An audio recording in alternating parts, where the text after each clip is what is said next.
Unit 3.3, quartile deviation and coefficient of quartile deviation. So let's continue further on the discussion of measure of dispersion. Here in this class we'll discuss about quartile deviation and coefficient of quartile deviation. So have you ever wondered how we can measure the spread of the data while enabling data set with extreme values or skewed distribution? So in this session we'll explore the concept of quartile deviation, which is a powerful tool for measuring data spread. At the end of this topic, you will be able to explain the concept of quartile deviation and its usage in measuring the spread of the data. Here we'll discuss the importance of quartile deviation in analyzing skew distribution, assess the suitability of quartile deviation in data sets with extreme values or skewed distribution. Discussing quartile deviation, talking about the introduction part here. As you can see here, this is my total data, and that total data I'm dividing into four parts where 25% is there in each part. So basically, quartiles divide the data into four equal parts, where the first part is called Q1, okay, which is the middle value of the uh, first 50% of the data. So quartile one basically talks about the middle part of first 50% of data. Their way we'll get the quartile one. While if we find the 50% of remaining half of the data, we'll get the upper quartile or quartile 3. Okay, so quartiles can be either lower quartile or it can be either upper quartile. Okay, 50% of data, which is the middle quartile, is our aim. So median or about median already we have discussed in the past. Okay, so here we'll focus on quartiles. Quartiles will be either lower quartile or upper quartile. Lower quartile basically talks about first 25% of data, and upper quartile basically talks about the first 75% of the data. Okay, so the first 25% of data is your quartile one. Okay, then the total 50% of data is your median. Then 75% of data is third quartile, where quartile deviation is nothing but Q3 minus Q1 by 2. So quartile deviation is the half of the difference between the first and third quartile, and it is also called a semi-quartile range. Now, quartile deviation formula already I have mentioned. It is basically uh, Q3 minus Q1 by 2. And among the quartiles Q1, Q2, Q3, the range is Q3 minus Q1 is called interquartile range, and Q3 minus Q1 by 2, which is quartile deviation, it is also called as semi-interquartile range.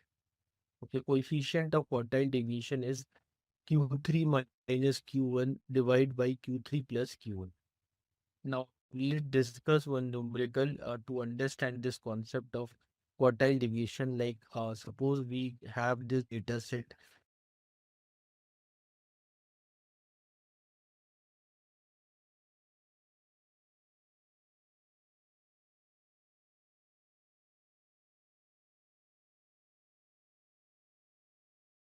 and for this data, we have to find the quartile deviation. So, first thing, we'll arrange the data in ascending order and we'll count the number of terms. The total number of terms are 10. So, possibly for finding the Q1, we'll apply the formula n plus 1 by 4 or 3 when we discuss quartiles in measure of central tendency. So again, we are re-emphasizing the same thing. So the position of Q1 is n plus 1 by 4. So I'll get the Q1 7/5 observation. So 2.75th observation by using interpolation. The formula for 2.75th item will be second value plus 0.75 into third value minus second value. 0.75 I can write as 3 by 4 also. Third value when I arrange in ascending order is 407 and second value is 391. So 407 minus 391 is 16. 16 into 0.75. That would be 12. 12 plus 391. If we do, we'll get 403. Now going further, for finding Q3, we'll multiply n plus 1 by 4 with into 3. So we'll get 8.25th observation. 8.25th observation will be 8th value plus 0.25 into 9th minus 8th value. So we know what is the ninth value, which is 1490. Eighth value is 777. So 1490 minus 777.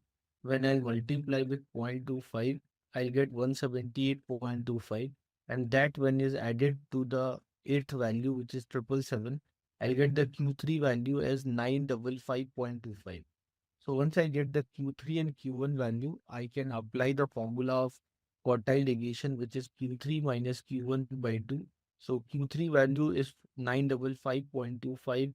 Q1 was 403. So if we apply the formula and we get the value of quartile deviation as 276.125. Then the next numerical, in the next numerical, what we are having here, the weekly wages of laborer are given in the table. We need to calculate the quartile deviation and coefficient of quartile deviation. Okay, so the weekly wage data is given and number of week data is given. Then when we have the data in the form grouped form, so better we have to use the concept of cumulative frequency. So here what we did, we found the cumulative frequency corresponding to each column. Okay, the first cumulative frequency for the first column is 5, then it would be 5 plus 8, 13, then 13 plus 21, 34, then 34 plus 12, it would be 46, 46 plus 6, it would be 52.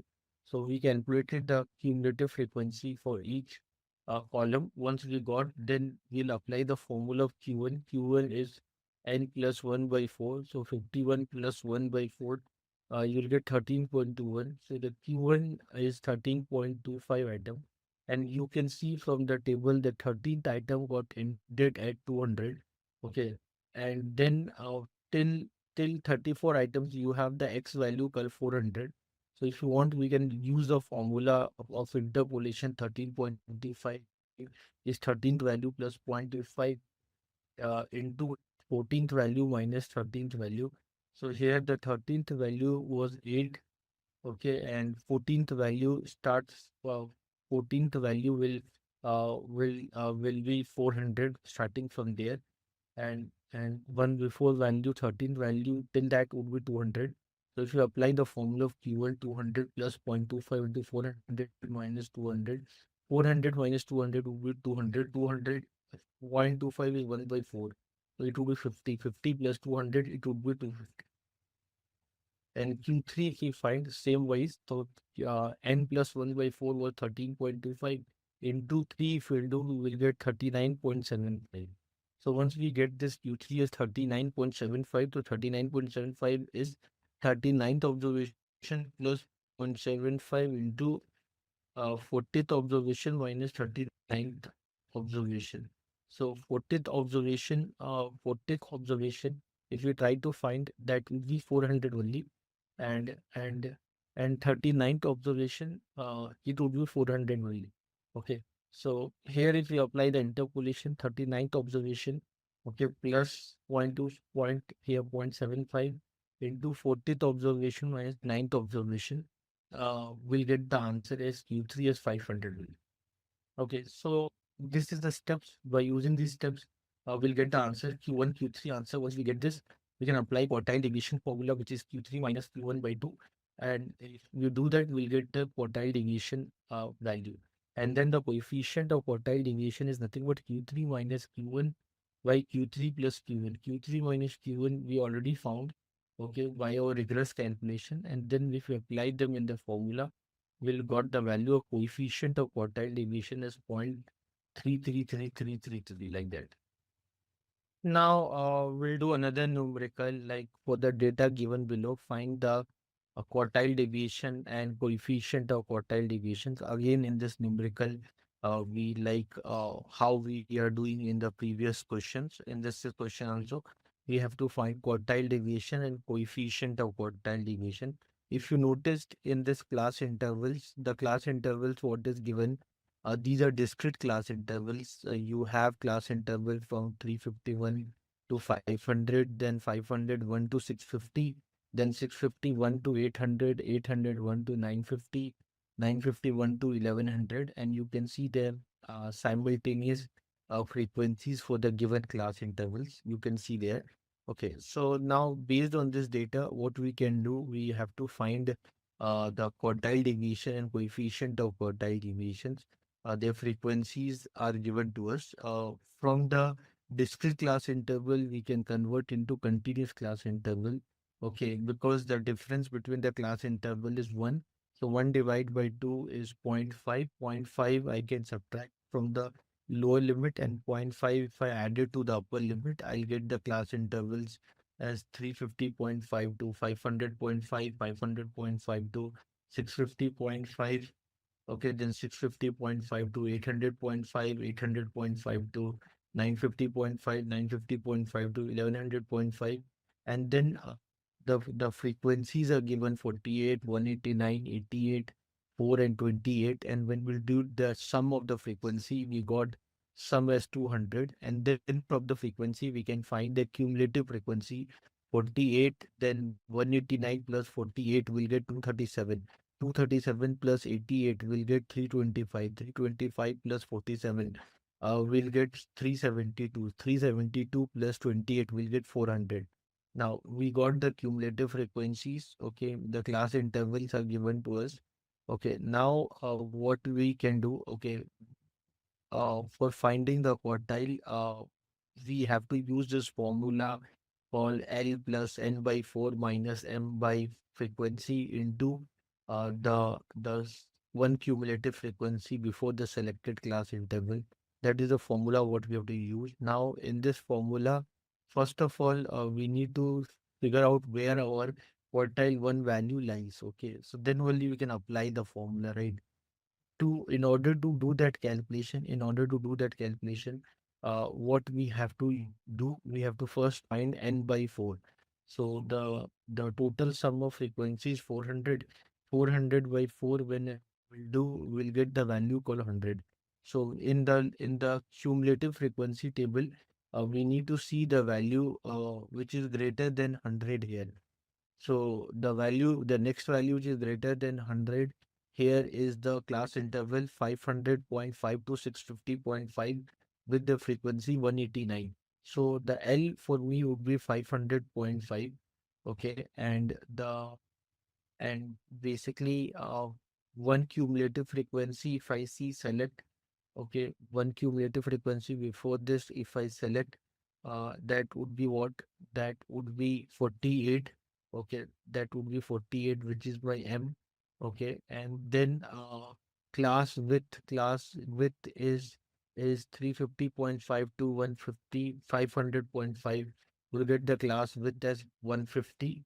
Okay, and then frequency for this class interval is 189.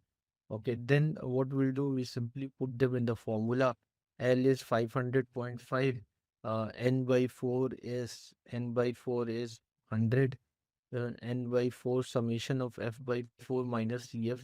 That CF or M here is one cumulative frequency. Before that is 48.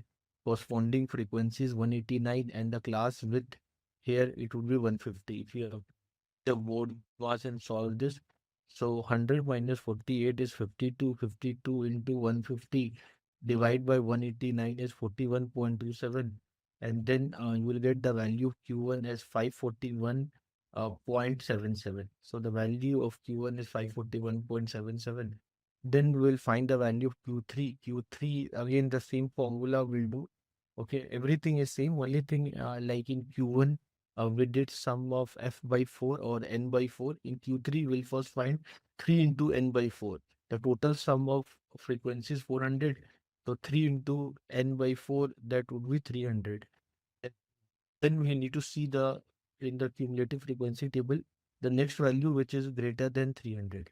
Okay, so the next value which is greater than 300 is 325, and the class interval is 650.5 to 800.5. Okay, so the L here would be 650.5. And when we see the one cumulative frequency before that, it would be 237. And the frequency for this class interval is 88. Okay, and the class width would be 150 only. Then if you apply the formula for the quartile 3, if you apply the formula, then L plus 3 into sum of F by 4 minus CF by frequency into the class width. Okay, so here 3 into N by 4 is 300 minus one cumulative frequency before that is 237 divided by 88 into 150. 150 is the class width plus 650.5. So if we'll solve this, you'll get the value Q3 is 757.89. So the quartile deviation would be Q3 minus Q1 by 2 if we apply that formula. So the Q3 is 757.89, Q1 is 541.77, and if you apply the formula, we'll get the quartile deviation is 108.6. And the coefficient of quartile deviation, it would be Q3 minus Q1 by Q3 plus Q1. Q3 is 757.89 and Q1 is 541.77. And if you apply the coefficient of quartile deviation, we'll get the value as 0.1663. Now, discussing the merits and demerits of quartile deviation, it is simple to understand quartile deviation. It is easy to calculate. It is not affected by the extreme value, and it can also be used for the calculation of data with open-ended classes. Discussing the demerit for quartile deviation is like it is based only on two positional values, Q1 and Q3, and it ignores the 50% of the extreme values, like where the median lies, and it is not amenable to further mathematical treatment. Like if we go next step to measure of dispersion, like after measure central tendency, we reach into the world of measure and dispersion. So measure dispersion is the next step here in the calculation. Like beyond this, when we are working on quartile deviations, we may not able to go. Okay, that is a demerit of working on quartiles and quartile deviation. It is also affected by the sampling fluctuations. Slide 16, summary slide. So guys, let's summarize the concept which we have discussed so far in this session. Point 1, quartile deviation is also known as semi-interquartile range, which measures the spread of the middle 50% of the data set. It is calculated as the half of the difference between quartile 3 and quartile 1. It indicates data dispersion and it is affected by extreme values and it is ideal for skew distribution. So I hope that you have understood the concept of quartile deviation, what we have discussed in this class. So it's time to wind up this session. Thank you everyone. Happy learning.